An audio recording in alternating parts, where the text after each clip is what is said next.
지난해 12.3 비상계엄과 관련해 특검의 수사를 받는 윤석열 전 대통령에 대한 구속영장 심사가 지금 한창 진행 중에 있습니다. 특검 측은 영장 심사를 위해 PPT 178장을 준비했다며 신병 확보에 대한 의지를 드러냈습니다. 법조팀 취재기자 연결합니다. 이경국, 우종훈 기자 전해주시죠.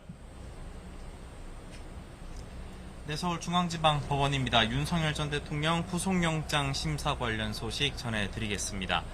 일단 윤 전 대통령 오늘 구속심사를 위해서 오후 2시 10분쯤에 서울중앙지방법원에 도착을 했습니다. 앞선 재판 출석 때와 마찬가지로 남색 정장 그리고 붉은 넥타이 차림의 모습이었습니다.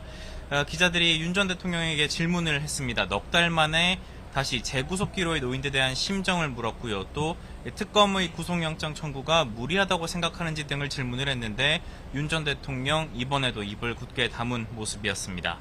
윤 전 대통령 측에서는 오늘 김홍일, 송진호, 최명성, 김계리 변호사 등 변호인 7명이 영장 심사에 참석한 것으로 보입니다.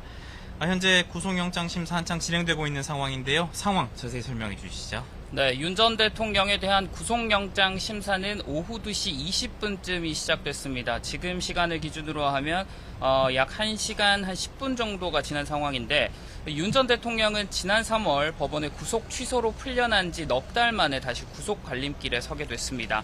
이 법정 안의 신문 과정은 비공개로 진행되는데요. 윤 전 대통령이 구속영장 심사 과정에서 어떤 입장을 밝힐지 현재는 주목되는 상황입니다. 네, 구속영장 심사가 시작한 직후에 내란 특검은 브리핑을 진행을 했습니다. 기자들과 만났는데요. 우선 영장 심사가 열리는 321호 법정 옆에 있는 대기실에서 윤 전 대통령에 대한 구인장을 집행해서 함께 법정으로 이동했다. 법정에 윤 전 대통령을 인치했다고 설명을 했고요. 이 과정에서 별다른 충돌이나 문제는 없었던 것으로 전해지고 있습니다. 특검 측에서는 신문 과정에 박억수 특검보와 함께 이 조사를 맡았던 김정국, 조재철 부장검사 등 총 10명이 참여했다고 설명을 했고요. 이번 구속영장 심사를 위해서 PPT 178장 분량의 자료를 준비했다면서 오로지 증거와 법리로 신문에 임하고 있다고도 강조를 했습니다. 관심이 가는 부분, 윤 전 대통령 구속 여부 언제 결정될지인데 예상이 되는 부분이 있습니까? 네, 양측의 치열한 공방이 현재까지 예상이 되고 있기 때문에 신문은 물론 이후에 재판부의 고심까지 이어질 것으로 보입니다. 이에 따라서 이 구속영장 발부 여부는 이르면 오늘 밤 아니면 내일 새벽쯤 나올 걸로 현재 전망이 됩니다. 윤 전 대통령은 심사가 끝나면 서울구치소로 이동해서 그 결과를 기다릴 거로 보입니다. 이때는 의전 차량이 아니라 호송 차량을 타고 구치소로 이동할 것으로 예상이 되는 상황이고요. 특검은 구치소 이동 과정에서 윤 전 대통령에 대해서 수갑을 채우거나 하지는 않을 것으로 현재까지 전해졌습니다. 네, 영장 심사가 진행 중인 이곳 중앙지방법원 주변 상황도 좀 설명을 드리겠습니다. 일단 앞서 지난 1월 서울 서부지방법원이 윤 전 대통령 구속영장을 발부하자 지지자들이 폭력 사태를 일으켰던 것 기억하실 겁니다. 각 기관은 만일의 사태에 대비해서 만전을 기하는 모습인데요. 일단 법원 주변에서는 윤 전 대통령 구속 찬성 집회 그리고 반대 집회가 잇따라 열리고 있습니다. 경찰은 안전 펜스 그리고 차벽을 설치해서 다른 집회 인원들이 한 곳에 모이지 못하도록 충돌을 방지하는 데 주력하는 모습입니다. 경찰은 영장 절차가 완전히 종료될 때까지 법원 부근에 기동대 30여 개 부대, 경력 2천여 명을 투입해서 질서를 유지한다는 계획입니다.